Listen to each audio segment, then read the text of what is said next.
Новости психиатрии. В Челябинске появились военно-баскетбольные отряды. На одной из военных кафедр Челябинского вуза местных баскетболистов начали обучать военному делу с учетом их спортивной принадлежности. Студенты, среди всего прочего, осваивают основы заброса гранаты в танк по баскетбольному. Мы не придумываем новости, я вам серьезно говорю, это все новости из России, которые нам поставляют их исправно. Новую экспериментальную инициативу оценили и тренеры команд Ассоциации студенческого баскетбола России. Как сообщает 31 канал Челябинск, баскетболисты стали более дисциплинированными и начали по-другому смотреть на спорт. Ну еще бы. Наша главная задача – подготовка отряда баскетболистов к боевым действиям с учетом их преимуществ, которых у них предостаточно, заявил Олег Седухин, преподаватель военной кафедры. Давайте посмотрим это замечательное видео.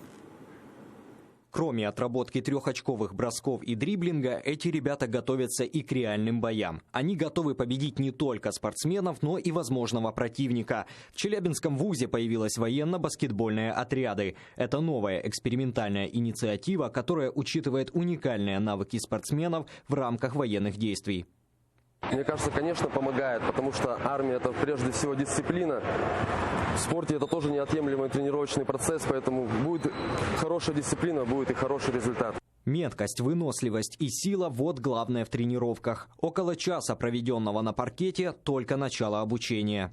Здравия желаю, товарищ студенты! Здравия желаю, товарищ майор! Основная задача бойцов-баскетболистов – борьба с противником пехотными и противотанковыми средствами. Если говорить просто, потенциальные солдаты и офицеры помимо общей физической подготовки оттачивают специальные навыки, например, технику общего метания гранат, чтобы уничтожать дзоты и танки противника. Основы заброса гранаты там по баскетбольному на примере гранаты РПГ-40. В Челябинске факультативное обучение на одной из военных кафедр проходит более 30 человек. Все они выступают за разные команды Ассоциации студенческого баскетбола России.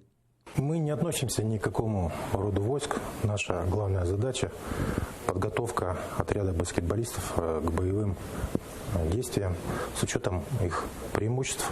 А преимуществ у наших ребят предостаточно. Хорошая физическая подготовка и постоянная работа в тренажерном зале. Все это позволяет бойцам стать незаменимыми на поле битвы. Баскетбольный мяч меняют на гранату, но точность бойца остается прежней. Средний рост курсанта 2 метра. В танк такой солдат не залезет, а вот гранатой может попасть очень метко. Учиться очень интересно.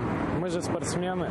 Мы на каждый матч настраиваемся как на бой. На паркете они соперники, а в баскетбольном отряде – братья по оружию. Игрокам АСБ обучаться в таком отряде нравится. Каждую неделю они с нетерпением ждут занятий. Интересные предметы помогают не только для спорта, но и для саморазвития. К слову, эту новинку оценили и тренеры команд Ассоциации студенческого баскетбола России.